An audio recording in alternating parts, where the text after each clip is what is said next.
so I'm. You're going to ask me? You asking me? Yeah. Talk to the camera? Okay. Okay.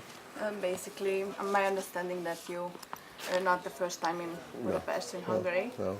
I've played with this orchestra several times. We made a recording some years ago, and maybe we had a big concert somewhere in Budapest. I don't remember, and now it's nice to be back with them. It's a wonderful band with great music. Cornell wrote some nice music for me, and I'm very glad to be back here.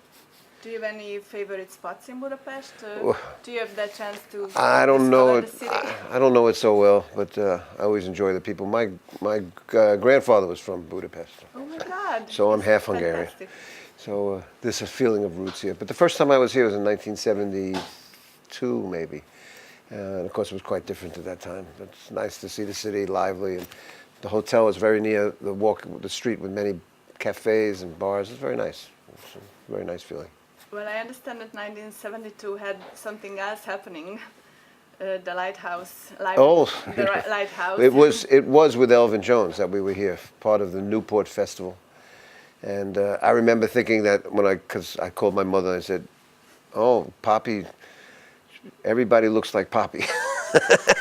She said, "Where are you?" I said, "I'm in Budapest." She said, "Ah, yes, that's where," because he came over to the United States in 1910 or something like that. I see. Yes. But it's a lovely city.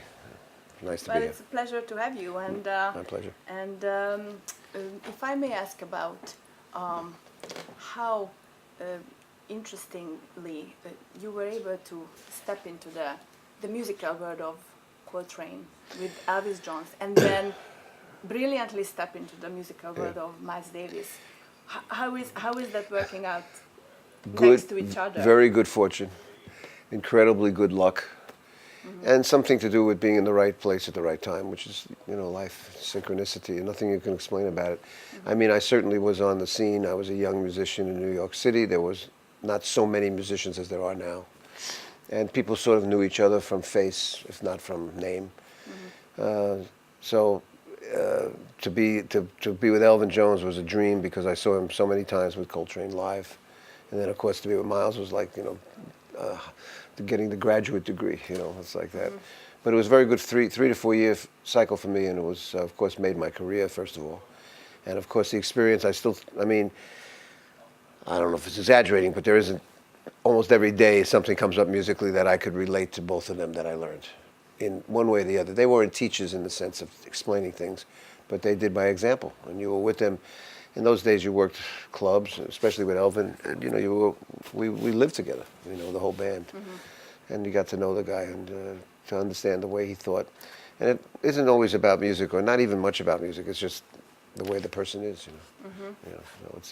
it's inexplicable, but it was a great experience. I was very amazingly fortunate to do that, Yes. May I ask about your own music, your compositions, and what is your philosophy, if I may ask? It's a silly question, Well, I think, composition for improviser, for me, composition serves the purpose of framing a musical idea that I have to deal with. So it's a way of me improving, actually. I mean, I write for myself and to record myself, and sometimes it's recorded by other people, but not so much.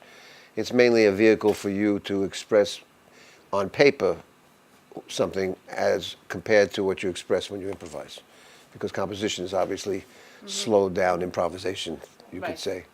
So between the two, you cover everything you think. I have a couple hundred compositions, and I still take out something from even 30 years ago. I change it, and I hear it differently, and it's a living.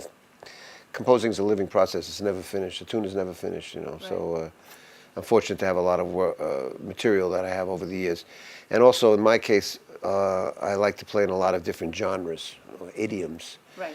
And so the music ranges from a fusion tune to free jazz to bebop, etc.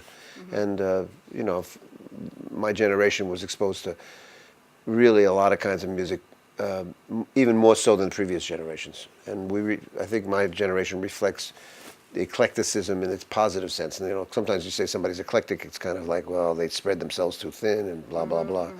But in my case, I think it's been to my advantage to be able to play a lot of different styles, and also traveling.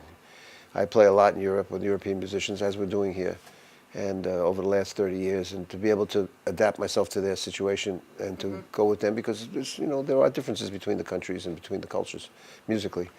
That's been to my advantage to be able to do that. That might be inspiring for you. It is very inspiring, and it's helped me. It made me a better musician, and of course, it's also fulfilled the teaching aspect, of which I do quite a bit of. And going around the world teaching and being part of this. I have an association of schools that I'm the head of that we've had for 25 years. Right. We have 35 countries involved. Actually, not Hungary yet, but. They should. No, they should be part of the association. We meet every Right. year. We just were in South Africa 2 weeks ago. Cape Town, right? Cape Town, and we go to Lisbon next year, and then in 2016 we're at the Berkeley School of Music. 2017 we're in Siena. We're booked up, but all the experiences that you have when you travel and play with other musicians, it all adds to the reservoir of your own abilities. That's it's been to my advantage to be able to do that. Of course. Yeah.